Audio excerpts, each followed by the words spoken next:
Hi everyone, I'm Molly Green from Solar Power Portal. I'm here at the Clean Power 2030 Summit. I'm joined by Rachel Stark, who's Commercial Director at Two Blues Solar.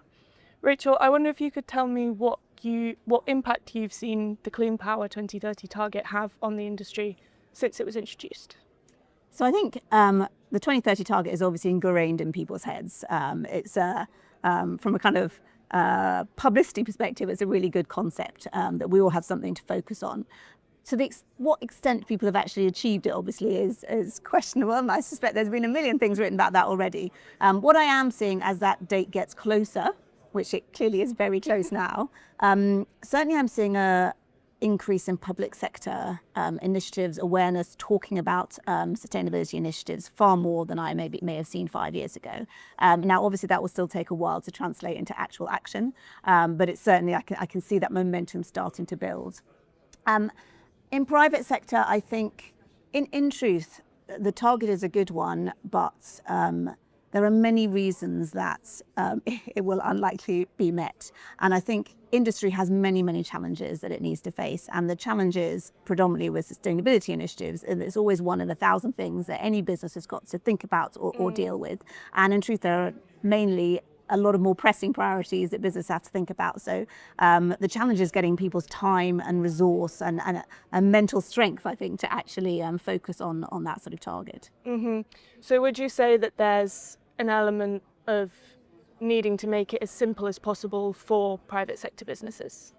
I think it needs to be absolutely as simple as possible, and it needs to obviously make financial sense for them. Now, fortunately, a lot of the time it does, right? I mean, I guess that's the sort of the pros and the cons of higher energy prices. Nobody wants higher energy prices, but they definitely do incentivize more sustainability initiatives, and they focus the mind of businesses to try to achieve something. But I think the challenge still is lethargy, in truth, in industry in general, and distraction by more what people might see as more important things to deal with. Yeah, understandable.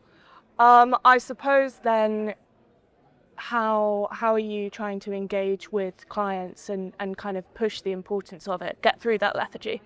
I think with clients, like you said before, it's trying to make things as simple as possible, trying to take as much hassle off their plates as possible, but also being as transparent as possible in explaining, benefits, explaining how the whole process works. That's everything that we do. We're a funder and a consultant, but what we're trying to always do is be as transparent as we possibly can when communicating things with clients, because they need to make informed decisions.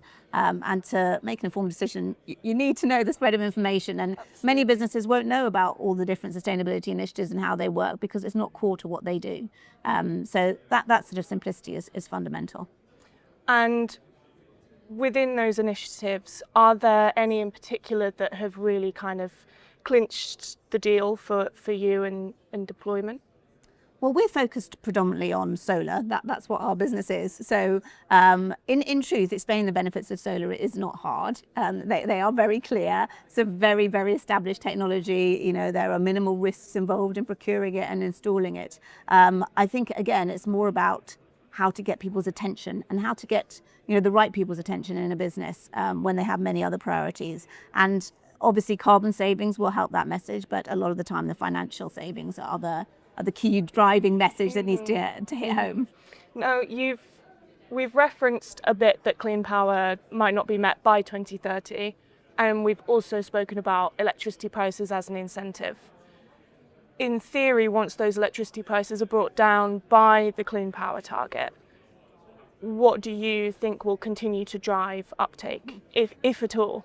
Yeah, it's a really interesting question, and I guess really the question is, what are the timescales on that? And certainly people are always asking me about, when energy price is going to go down. And it's a fairly understandable question, right? We talk about renewable energy and we talk about how it's a cheaper form of energy. But the truth is that the infrastructure required to build the renewable capacity that is needed to support the UK's energy requirements is massive.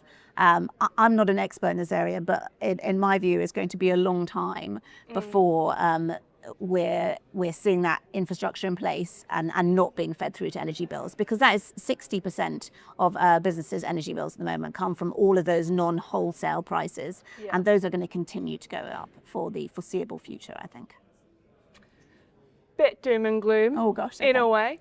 But no, I think that's really interesting, and I suppose again kind of incentivizes finding alternative ways to power operations. I guess, do you feel optimistic about the next few years? I'm an optimistic person, so I always feel optimistic about what's coming ahead. I think most parties, whoever ends up leading the UK in the many years to come, many of those parties are focused on green energy, sustainability. So I feel reasonably positive that there will be an overriding sort of structure and goal around that. It's rare that I meet a business that doesn't care about this kind of thing. You know, the people, the naysayers, who don't believe in climate change, who aren't interested in engaging in this kind of subject. It's very rare. That's the wonderful thing I think about what I do.